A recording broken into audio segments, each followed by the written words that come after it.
अस्सलाम वालेकुम, क्या हाल भाईजान? ठीक है? तब से ठीक है।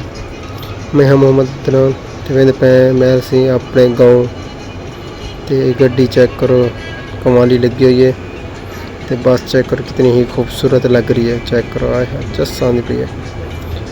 ते लारी अड्डे ते बैठे हैं अज ते इत्थों लारी अड्डे दी गड्डी निकलती पई है। तकरीबन 11 का टाइम होंदा पिया। इत्थों असां निकलते पे 11 बजे लारी अड्डे तो।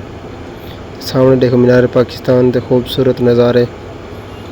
तो उस तो बाद ये बादशाही मस्जिद आ गई सामने, चेक करो थोड़े बहुत नज़ारे होंदे आंदे पे। इत्थे मैं बैठा तो सफ़र रवां दवाएं। अल्लाह करे सारा सफ़र खैर खैरियत नाल गुजर वजे। तुसां भी लाजमी मेरे वास्ते दुआ करे सो।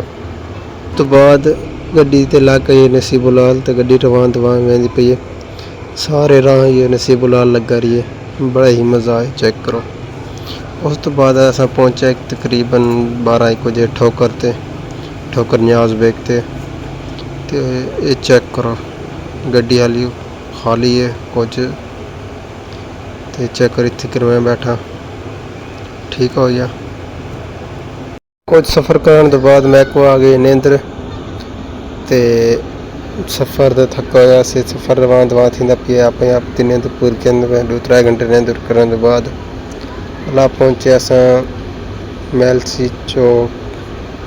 मैलसी कलोनी चौकी ते असां पहुँचे। तो 5-10 मिनट थी गए गड्डी रुके।